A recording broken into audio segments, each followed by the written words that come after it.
In Chicago in 1924, Nathan Leopold and Richard Loeb, two 18-year-old college students, killed a schoolboy named Bobby Frank. They were bright, wealthy, privileged. There was no apparent motive for the killing.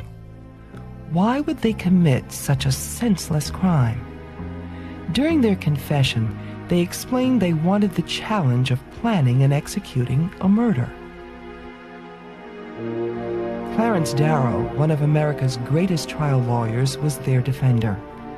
Darrow argued that the young men should not be given the death penalty because they were doomed long before they committed their terrible crime. I do not claim to know how it happened. I know that something or some combination of things is responsible for this mad act.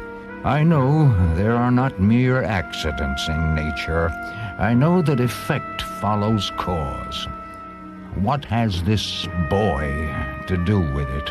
If there is responsibility anywhere, it is back of him, somewhere in the infinite number of his ancestors or his surroundings, or in both. Leopold and Loeb were spared the death penalty and sentenced to life in prison. And although many factors weighed into the judge's decision, Darrow's passionate plea underscores a perennial philosophical question. Do we have free will, or are our lives determined?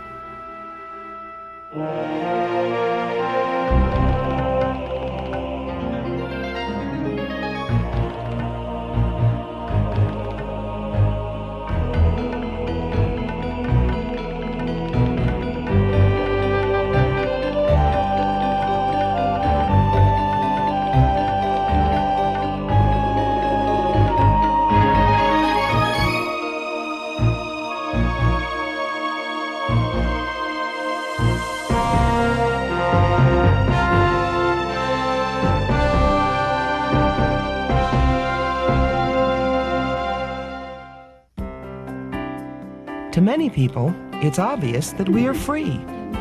Many people are convinced their actions are their own, good or bad. And even if we feel pressured into a decision, we still feel we could have chosen a different path. We can choose coffee over tea, accept a marriage proposal, take a job across country. How important is this feeling of freedom?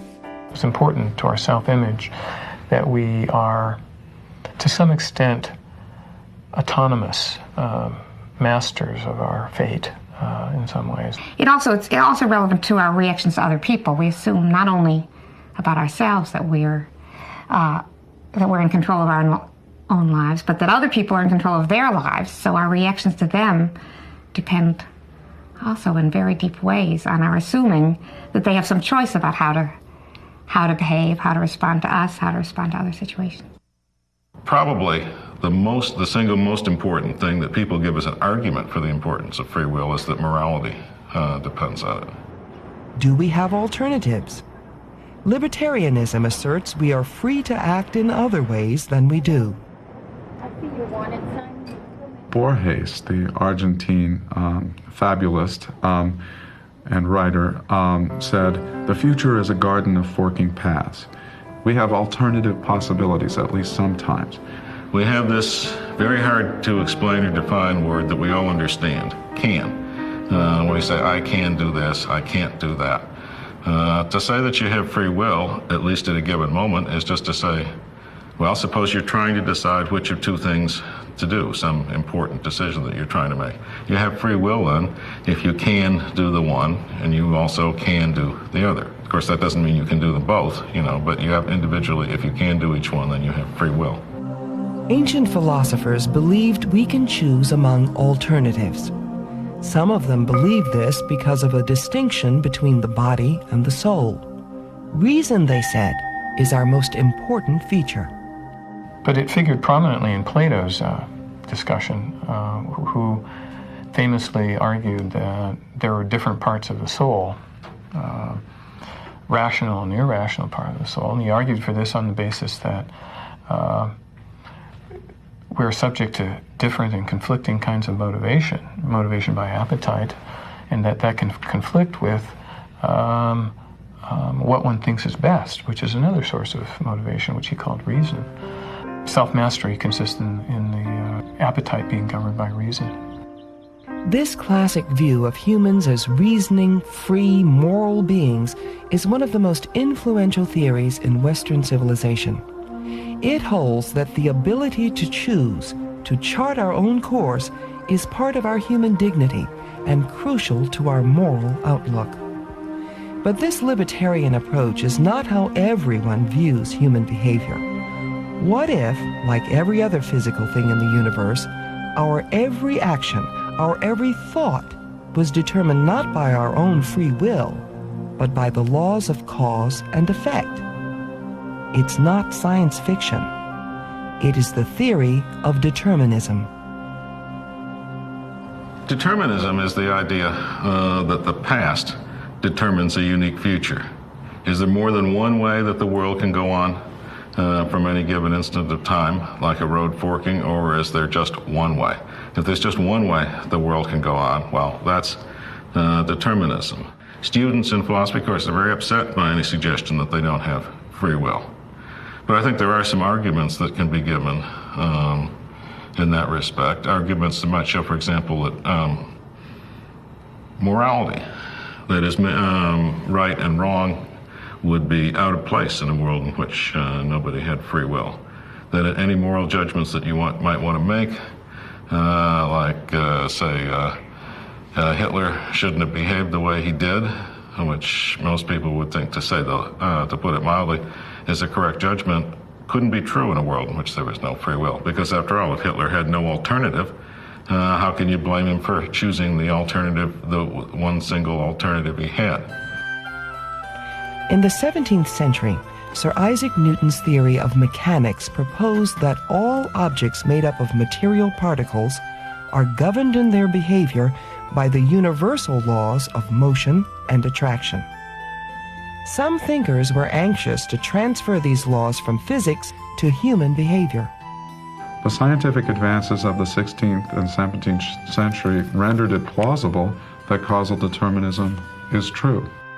As you know, causal determinism is the doctrine that everything is in principle predictable and explainable in advance, so that everything flows from causal sequences that originally began outside of human agents. It's a problem which certainly worried 17th century philosophers, that if the human mind just were the brain, and that if it operated in a more or less mechanical way, then there'd be no room for human spontaneity, not just for creativity, but there'd be no room for freedom of action.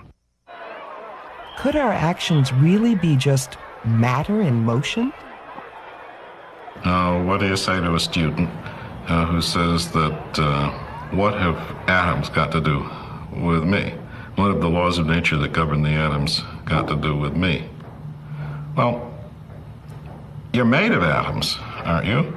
Or if you think you're not, at any rate, your body is made of atoms. So if there's only one possible sequence of movements for these atoms that make you up in the future, then there's only one possible sequence of movements for you. However the mental causes, the beliefs and the desires and the memories work out in your behavior, they have to be strictly consistent with this one possible sequence of movements that these atoms are going to go through. It's not obvious to me how that fact, the fact that we're physiological creatures and that there's a pure physical level of description that would explain all of our behavior, how does it connect to the question of whether we're able to reason about what we want to do with our lives and govern our actions according to our values? I think the first good idea I had as a philosopher, perhaps, was when I looked at this traditionally supposed conflict between Newtonian causation and being moved by reasons, and saw that there didn't have to be a conflict at all, because there were different perspectives from which you could see something as being, at one perspective, a Newtonian mechanism, being a causal mechanism, part of the fabric of the mechanistic world. And at another level can be seen what I call an intentional system, to be moved by reasons. We see agents acting for reasons, being informed by perception, having beliefs, having desires, and having intentions wisely, rationally based on those beliefs and desires. But what of these desires? In the 20th century, the psychological theories of Sigmund Freud and others were adapted by some thinkers to contest the idea of freedom of the will. Unconscious psychological desires, compulsions, and neurotic motivation were offered as the real causes of behavior which people think they choose freely. Of course, there were disagreements with these theories as well.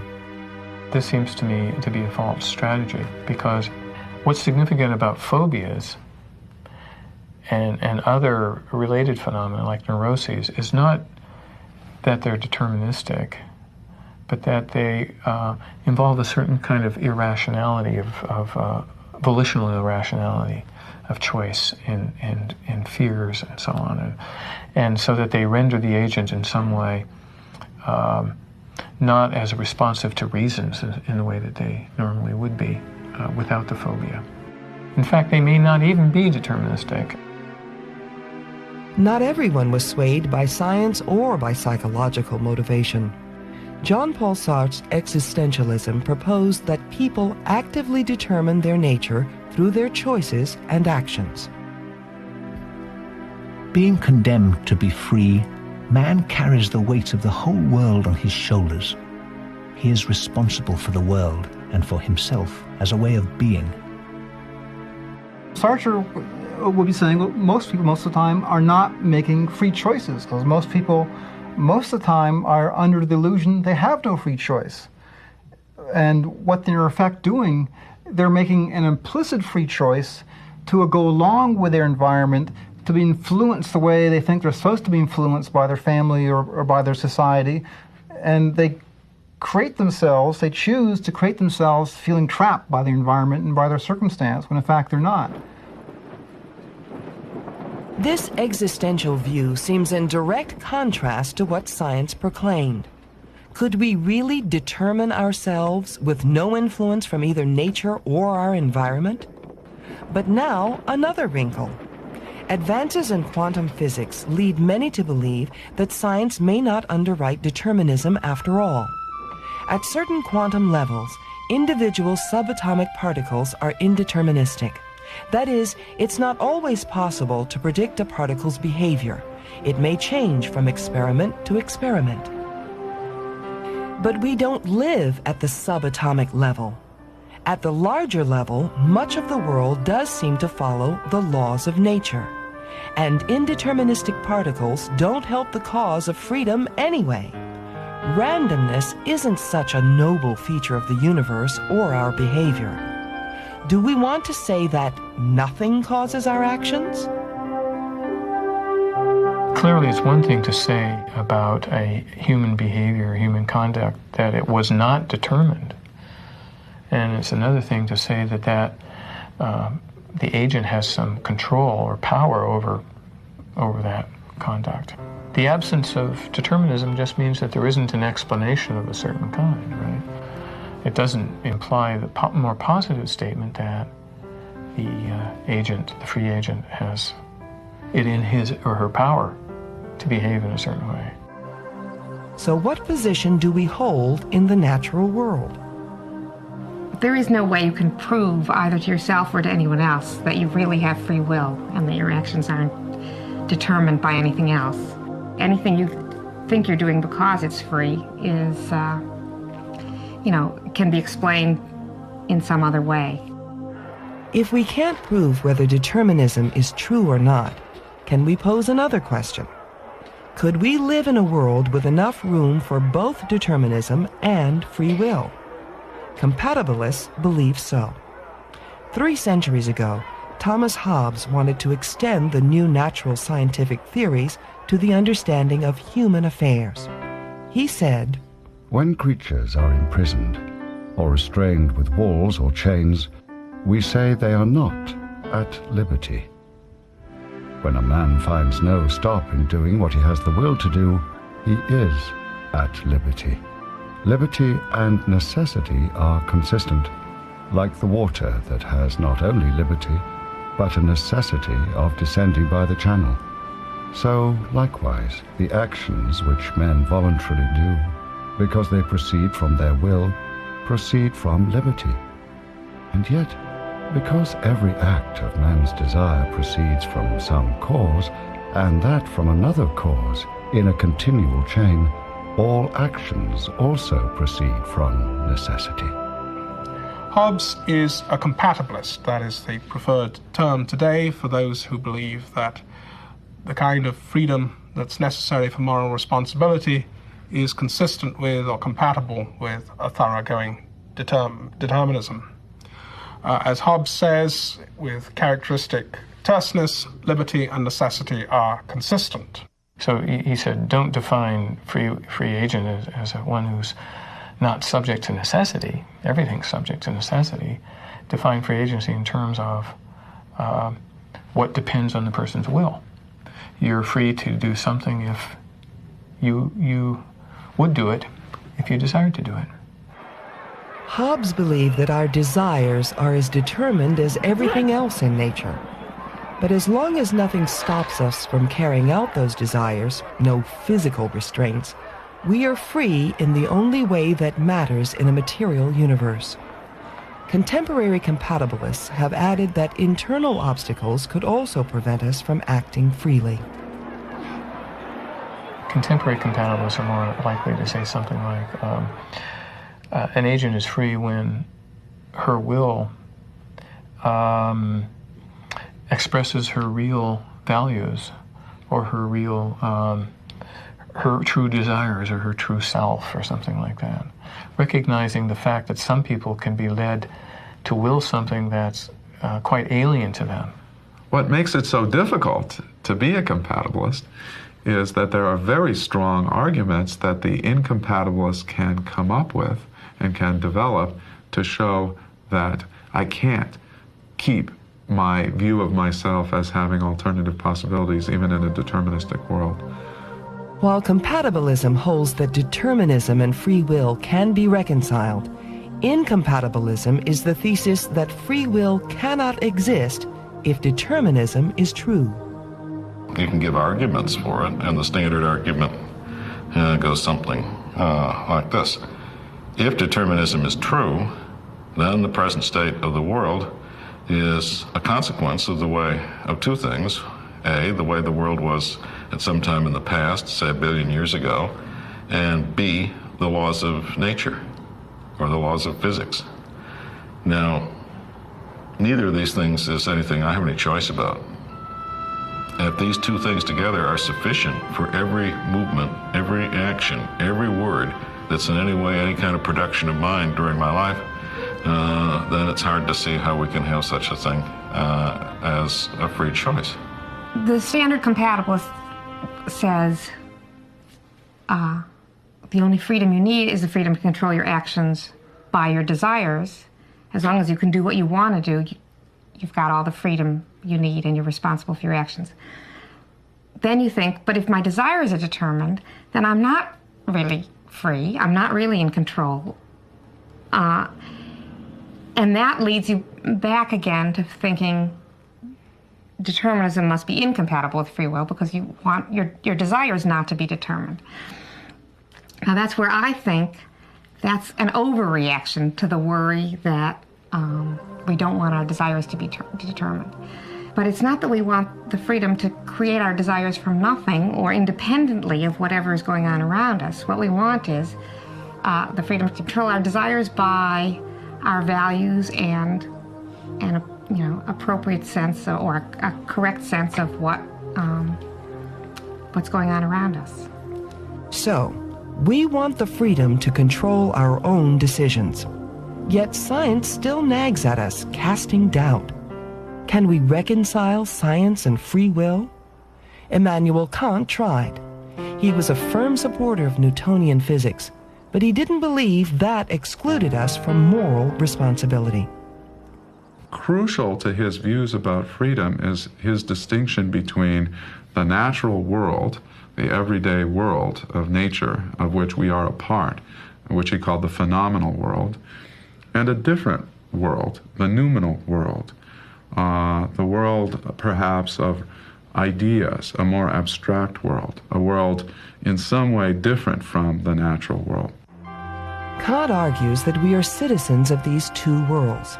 The noumenal world, where morality and responsibility reside and where we assume we are free, and the phenomenal world, which science explains and which we assume is determined. Some have interpreted Kant's distinction between the two worlds literally. Others have interpreted it as the claim that we can look at our world in two different ways. Okay, so what you could say is the laws of nature are part of the phenomenal perspective, whereas the laws of reason, which are also universal laws, are different from the laws of nature. They govern our theoretical and practical reasoning. In truth, we seem to care less about whether or not the rest of the universe is determined, and more about whether or not our lives are determined. Perhaps one reason is that our ideas of moral responsibility are so entwined to our ideas of freedom. When we think of ourselves as subject to moral principles, again, we think of ourselves as having more than one option, as having more than one possibility. I'm inclined to define free will as the freedom we need in order to be morally responsible. Whatever freedom we need, in other words, to really be in control of our actions, to be authors of our actions. But what is the freedom we need for responsibility? Schopenhauer said, "A man can surely do what he wills to do, but he cannot determine what he wills." But isn't that exactly what we desire? Well, I think that probably in most circumstances, we don't have any choice about what we do in those circumstances. And I think an awful lot of stuff that we do in everyday life. You answer the telephone when it's ringing. You habitually answer. You've always answered the telephone when it rings. Could you have refrained from answering the telephone then? I mean, under just these circumstances where there's nothing else going on. I think not. But I think what we do have a choice about, if ever, is in what you might call the great decisions of life, between choices between incommensurate values, like what kind of life to live. Are you going to actually go into that career as a concert pianist, or are you going to do what your parents want and go to law school? There's one of the kind of choice that we make in life, where you have a strong desire to do each thing, maybe a strong desire to please your parents, but a strong desire to follow your own career as you see it. Then, if ever, I would think we have a free choice. But most of the cases, in the case where there's only a reason to do one thing, that's sufficient for not having a free choice. You want to have the kind of free will that doesn't quite guarantee, but makes it very likely that the things that really matter to you will influence your decisions in the ways you would want them to influence your decisions, so that you end up acting in an informed, sensitive, and responsible way, come what may. Unlike the mindless robots that compose us, those trillion little cells, we want to be aware and alert to all of the nuances of the world that matter, that are relevant to our concern. Let us be informed about our predicaments, and then let us act on the basis of that information and take the action that is the best. If we can be moved by reasons in this way, we're happy. That's free will, to be moved by reasons. We don't really want the freedom to desire anything at all. For example, if we're the only person on the shore and there's a child drowning, 10 feet away from us, there isn't more than one option of what it would be reasonable to do. And in that case, the desire to nonetheless do something totally contrary to reason is not a desire for a kind of freedom that's valuable, or a kind of freedom that would actually increase our responsibility. We value free will because we believe in the importance of responsibility.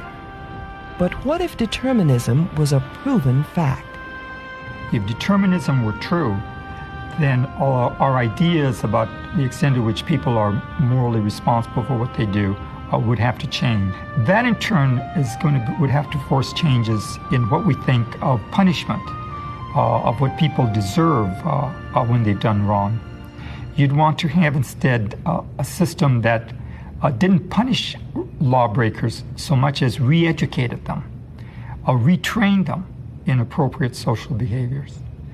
And so I think that if determinism were true, it would change our punishment, our practices, our punitive practices, our prison systems, our jails, and so on. But even if we think that determinism is true, there's still a problem even deeper than changing our practices and punishments. We may convince ourselves that our mind is a biological phenomenon like any other, and that biology is about behavior, not will. But we can't live our lives that way. We'd have to think of ourselves as behaving freely, even in a world in which we just have one path open to ourselves. We won't know which path that is until we take it. But we would have to, I think, adjust our picture of ourselves as having various pathways open to us. As rational beings, we're always faced with the deliberative question of what to do, which is a question of reasons and a question of weighing up reasons and how best to live. And the knowledge that something called determinism is true couldn't possibly impinge on that point of view to make that irrelevant. You'd still have to decide and deliberate from that point of view, unless you just lay down and died or something like that. You can't think away your own freedom. And just think what it's like to try to make it through the day. You go into a restaurant and they confront you with a menu. Now you can't say, well, look, I'm a determinist. I'll just wait and see what I order. Or, que sera, sera. I'll just wait and see what happens. You have to make up your mind. There's a gap between what I believe and what I desire and what I actually choose. Because given my beliefs and desires, it's not enough. I can't sit back and wait for the choice to happen. I've actually got to haul off and do it. Now, it's that gap, the gap between the reasons we have for doing something and our actually doing something, that's where free will lives. You have to act, and this is the way Kant put it, you have to act on the presupposition of freedom.